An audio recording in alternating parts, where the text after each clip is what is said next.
Turning to our special report, the facts on political violence. The U.S. faces a major problem with attacks on political leaders. We've recently lived through assassinations, assassination attempts, and other attacks on elected officials.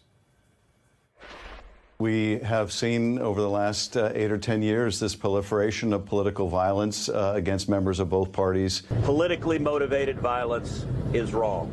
We must condemn political violence in all its form, in all its twisted motivations and perverse ideologies.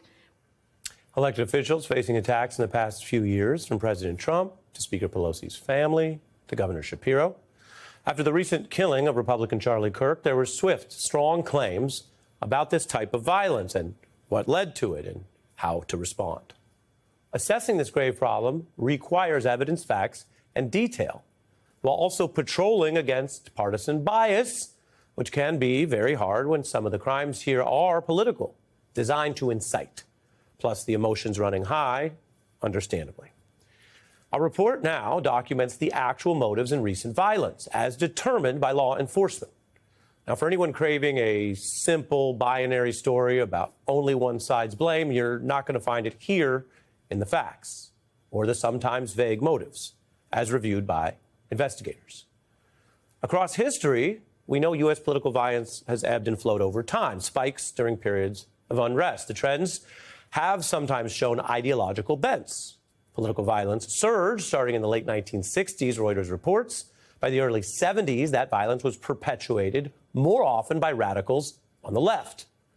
The radical groups doing the largest number of political attacks were coming from the fringe left, driving mostly left-wing violence, focused on destroying property like government buildings. And that era was upended by the assassinations of leaders across the spectrum, attempted or executed assassinations. That type of violence actually waned in the 80s, then came back with some right-wing anti-government violence in the 90s, the Oklahoma City bombing, killing 168 people, the deadliest act of domestic terror perpetuated by two U.S.-born terrorists. The FBI finding they were motivated by anti-government militia-aligned views.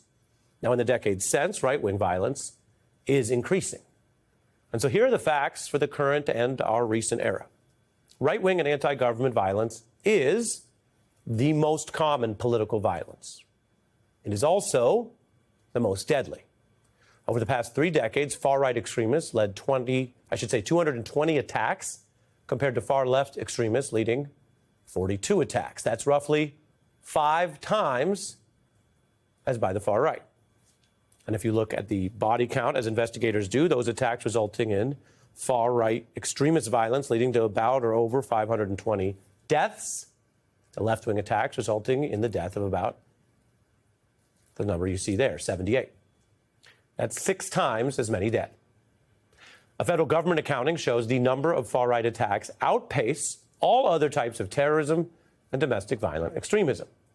This was explained to Congress by the first person Trump appointed to permanently lead the FBI, Chris Wray, testifying under oath in 2019 about far-right and racist acts. He explained that most of the FBI's domestic terror cases involved white supremacist motives. A majority of the domestic terrorism cases that we've investigated are motivated by some version of what you might call white supremacist violence. Those are the facts on the motives. If it sounds different than some of what you've heard lately or ever, if it sounds different than what the government is saying now, that's because, in part, the Trump administration has officials trying to disappear those facts. Literally. Under AG Bondi, the DOJ removed the factual study on far-right extremists committing, quote, far more violence than the left in this current era. Investigative reporter Jason Palladino discovering that change just days after Charlie Kirk was killed. Now, the administration is also undercutting the work that tracks domestic terror and hate crimes, which is odd if you want to know the facts to deal with them. That's the current government's effort. But hiding that kind of report does not hide the facts. And as Trump's FBI director testified, a majority of this coming from white supremacist violence. Numbers showing more deadly right-wing terror. there are also cases that do not fall neatly into one clear motive at all. We are going to show you a chart for the recent probes of major incidents of political violence. Right now, you see it's blank. We're going to show you what authorities found about each motive. Two major extremist shootings in 15 and 16, where Islamic terror motivated those shooters. The killer of 49 at Pulse nightclub also had ties to Islamist groups, but authorities didn't find a determined motive. The killer of 5 Dallas officers had the motive of killing white officers. The FBI found the shooter of Republican lawmakers on a baseball field was motivated by domestic violent extremism and had posted anti-Trump messages online. The DOJ found the Charlottesville killer was a white supremacist committing hate-inspired act of domestic terror. Authorities also found terror and inciting fear, the motive of the person mailing bombs to Democrats and Trump critics. DOJ found a white supremacist had anti-Semitic motives in killing 11 at a Pittsburgh synagogue, and a white supremacist who attacked that El Paso Walmart. It was anti-government motives for the kidnapping plot against Governor Whitmer, a Democrat. Then, I'm moving through this fairly swiftly, the most wide-scale incident of political violence in a single day in decades was, of course, the people convicted of storming the Capitol after Trump summoned them to D.C. on January 6, 21. Mitch McConnell called it an insurrection that very night. DOJ determined the core motive was political violence, using force to oppose the lawful transfer of power. Trump freed the convicted on that day, those convicted for what they did that day. And I will return to that because it's relevant. But here in our chart, I want to show you the white supremacist shooter and attacker that was seeking to punish Pelosi. That's one. And above it, the Buffalo supermarket attack was terror targeting black people. The attempted assassination of Trump last year came with a shooter with a mixed background. The FBI found that he searched for Trump and Biden before the attack.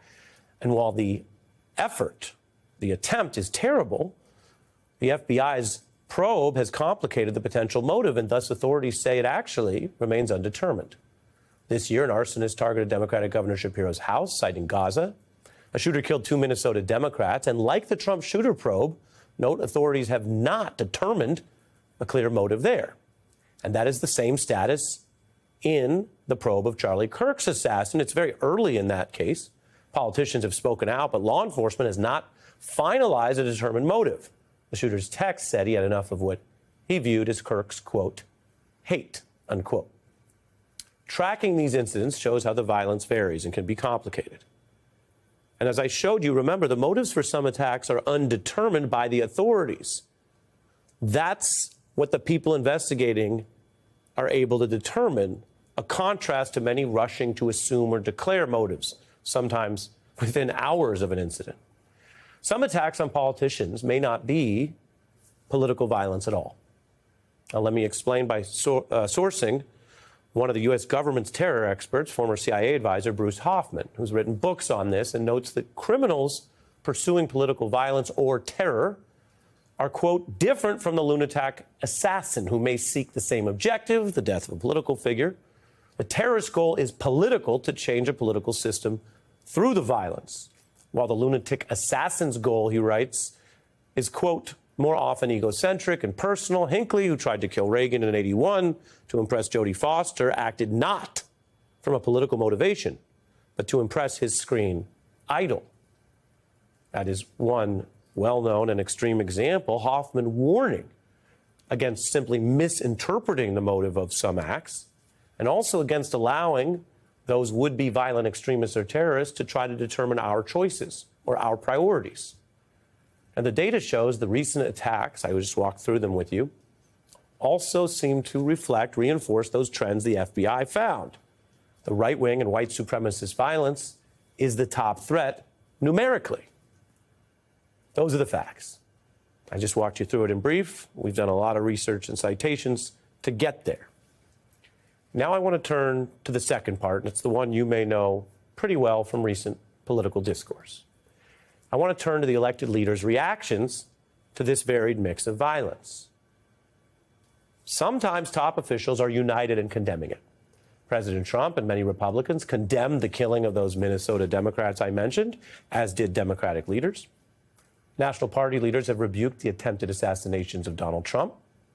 A few local Democratic officials posted baseless questions about whether that shooting was staged or undercutting, quote, sympathy for Trump, which drew criticism for minimizing that terrible attempted assassination. Now, there were 2 assassination attempts made against Trump. National Democratic leaders were clear about condemning the violence at the time. I can show you that right now. There is no, and I mean this from the bottom of my heart, those of you who know me, many of you do, no place in political violence for political violence in America. None. Zero. Never. I checked on him to see if he was okay. I told him what I have said publicly. There's no place for political violence in our country. No place. National leaders there on that subject, both parties, clear on that attempted violence against Trump, that it was wrong, has no place, no defense of any kind. And I've shown you these facts. I walked you through them. I want to use that as the context because while I know that there are, of course, strong feelings about all of this, understandably so, we have to deal in reality. And while there was those universal condemnations of what I just showed you, President Trump, factually, does not always join in condemning that political violence. And it's a very specific time and example when he doesn't. It is when it is against his opponents in America. That is a major change from the very top. Trump has responded to this kind of violence by minimizing it or claiming to, quote, joke about it, and sometimes outright defending it. And other Republicans, some of them, have appeared to follow that lead. Crazy Nancy Pelosi. How's her husband doing, by the way? Anybody know? Lawmakers are reacting to the arson at the governor's mansion, including Representative Dan Mueser. On a podcast, Mueser condemned the suspect's actions, but also appeared to put some of the blame on Governor Shapiro for the arson attack. You also had people that were very fine people on both sides. The sting that they did involving Gretchen Whitmer was fake. Backlash is growing over Utah Senator Mike Lee apparently posting jokes to his social media about the assassination of a Minnesota lawmaker and her husband. The plot against Governor Whitmer was real, not fake, as was the assassination that Senator Lee joked about. Very real, 2 people murdered. And the attack on the Pelosi household that Trump referenced, real. So there have been some recent calls to tone down rhetoric, the words that might minimize or launder actual violence against political leaders, though, what you just heard, for example, from Donald Trump, would be the first clear place to start. And those are just words. The other shift on this long road of political violence in America is the way from the top we are seeing some of it legitimized. A top political leader or a president legitimizing politicized violence is a very big deal. This has been in our face since January 6, 2021. The first break in America's peaceful transfer of power, a convicted sedition, now, for the first time this year, embraced and rewarded by a sitting president. This January, Trump's VP, J.D. Vance, was still publicly opposing freeing people convicted of political violence against police on January 6.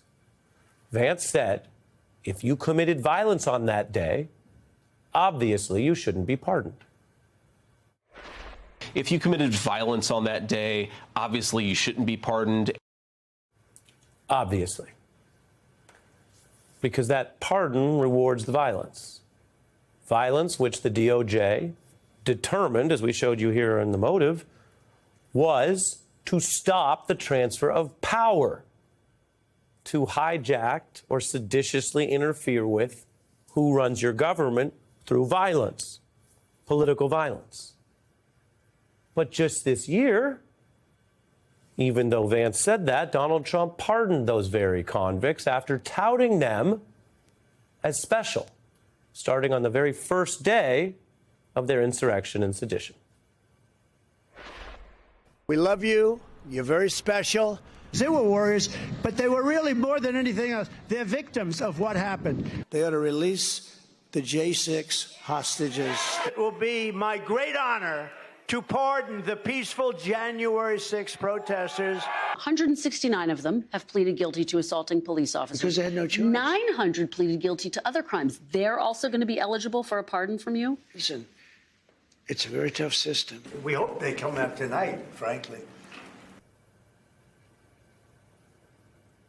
You won't stop political violence by rewarding it. You have to punish it to deter it. That's how the law works. Justice requires punishing crimes regardless of who the crimes or violence may target or even benefit. That's why the Roman statue of Lady Justice is famously blindfolded. That's why some of this shouldn't even need to be said in a society based on the rule of law if we still intend to be. It's the fundamental baseline of the law. So political partisans lecturing people about toning down words or rhetoric right now, attempting to claim that ground without even punishing the actual violence in our midst, condemning it, well, that is as illogical as hiding the facts about the documented violence. And to counter this political violence, we need the facts, we need to be honest, and we obviously need to punish the convicted violence, not reward it.